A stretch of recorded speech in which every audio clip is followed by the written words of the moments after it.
Hello everyone, I hope all are feeling well. इस video में हम लोग ईरान न्यूक्लियर डील के बारे में देखें। इजराइल अब तक ईरान के प्रत्यक्ष सैन्य ठिकानों का बजाय उसकी क्षेत्रीय आतंकवादी शाखाओं पर हमला करता रहा था, लेकिन अब उसके सीधे निशाने पर ईरानी शासन खुद है। अधिकारी ने कहा, ईरान के खिलाफ रणनीति अब लेबनान के मॉडल जैसी होगी, यानी खतरे को आकार लेने से पहले उसे खत्म करना होगा।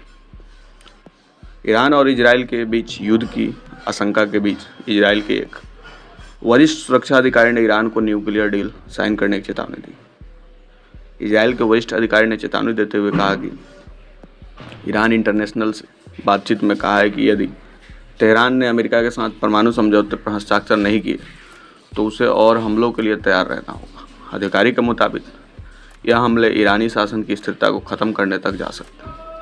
उन्होंने साफ शब्दों में चेतावनी देते हुए कहा कि ईरान या तो समझौता करे या उन हमलों का सामना करे जो उसके शासन की नींव हिला देंगे। उन्होंने कहा कि अगर ईरान अमेरिका के साथ न्यूक्लियर डील पर बातचीत में ईमानदार रहता है तभी वो इजरायली हमले से बच सकता है। नाम न बताने की शर्त पर अधिकारी ने ईरान इंटरनेशनल से कहा कि ईरान या तो समझौते पर हस्ताक्षर कर सकता है या लगातार हमलों का सामना करना होगा जो उसके शासन की स्थिरता को खतरे में डाल सकते हैं। अधिकारी ने ईरान के वार्ता के दौरान संयुक्त राज्य अमेरिका को धोखा दिया और यूरेनियम संवर्धन जारी रखते हुए समय बर्बाद करने की कोशिश की। उन्होंने कहा कि अगर ईरान ने ईमानदारी से वार्ता में प्रवेश किया तो इजराइल ने हमला नहीं किया होता।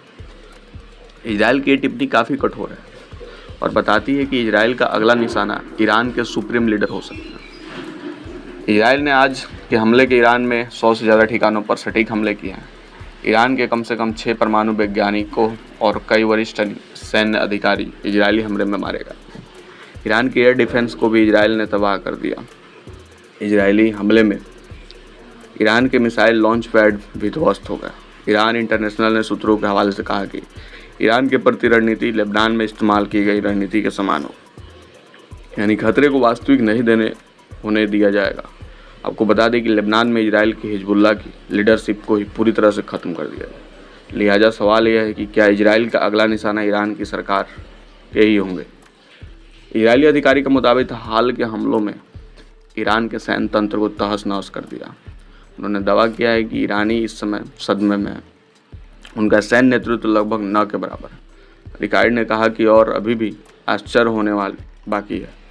संघर्ष की तीव्रता के बावजूद सूत्र ने जोर देकर कहा कि इजराइल की कार्रवाई ईरानी प्रतिष्ठान को निशाना बनाकर न कि उसके लोगों को।